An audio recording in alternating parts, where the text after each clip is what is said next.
ஒரு மனுஷனுக்கு வாழ்க்கையில் ட்விஸ்ட் இருக்கலாம், ஆனால் அது ஃபர்ஸ்ட் நைட்டில் நடந்தால் எப்படி இருக்கும் அப்படிங்கிறது தான் இந்த படம்.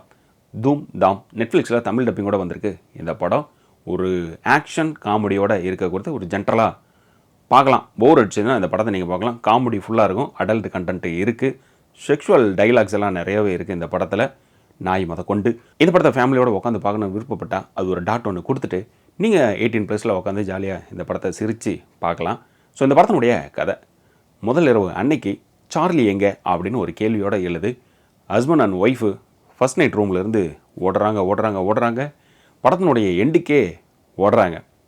யார் இந்த சார்லி, எதுக்காக இவங்க 2 பேரும் ஓடுறாங்க, என்னதாச்சு இவங்க கல்யாணத்துக்கு முன்னாடி? இந்த பொண்ணும் ஒரு அம்மாஞ்சியான பொண்ணு, இந்த பையனும் ஒரு அம்மாஞ்சியான பையன் அப்படின்னு சொல்லி வச்சு தான் திருமணம் பண்ணுவாங்க. இந்த பொண்ணு அம்மாஞ்சியா இல்லை டெரரா அப்படிங்கிறது கதையில் அட்டகாசமாக ப்ளே பண்ணி இருந்திருப்பாங்க. அதே போல் இந்த அனிமல் டாக்டரான ஹஸ்பண்ட் வீர், இவர் அம்மாஞ்சியா அப்படின்னா அதெல்லாம் கிடையாது.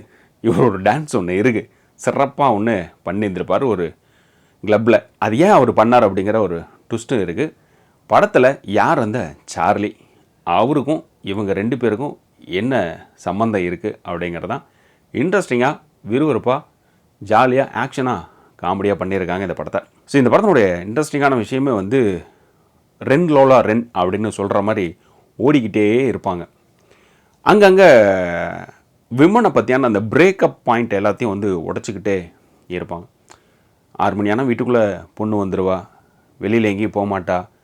அதாவது சல்வார் வந்து கை இது வரைக்கும் போட்டுட்டு தான் வெளியில் போவா, கிளாமராக ட்ரெஸ் போட மாட்டா, அதிகமாக பேச மாட்டா அப்படிங்கிற அம்மா கொடுத்த உத்தரவாதத்துக்கு எல்லாமே வந்து பிரேக் பண்ணியிருப்பாங்க கதாநாயகி.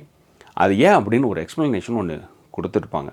பொண்ணாக பிறந்தா தப்பு, பொண்ணை பார்த்து எப்படியெல்லாம் ஆண்கள் வந்து கிண்டல் பண்ணுறாங்க, எவ்வளோ எக்ஸ்ட்ரீமாக போகிறாங்க அப்படின்ட்டு விட்ட விலைமாதர் ரேஞ்சுக்கு வந்து ட்ரீட் பண்ணுறாங்க சாதாரண ஒரு பொண்ணு பஸ் ஸ்டாப்பில் நிற்கிறப்ப அப்படிங்கிற உண்மையான கண்டென்ட்டை எமோஷ்னலாக ஒரு டைலாகை பேசிட்டு, சரி விடு நான் உன்னை பற்றி சொல்லலை, பொதுவாக நான் சொன்னேன் அப்படின்ட்டு நகர்ந்து போகிற இடம் சிறப்பான ஒரு இடம். அதே போல் ஹஸ்பண்டான வீர், ஆணுக்கு எந்த இடத்துல ஆக்ஷன் பண்ணணும் அப்படிங்கிறது தெரியும், எல்லா இடத்துலையும் ஆக்ஷனை கொடுக்க வேண்டிய அவசியம் இல்லை அப்படிங்கிற சொல்கிற இடமும் சிறப்பான ஒரு இடம். ஸோ இந்த படம் ஜாலியாக இருக்கும், தமிழ் டப்பிங்கோடு இருக்குது, நெட்ஃப்ளிக்ஸில் இருக்குது, பாருங்கள்.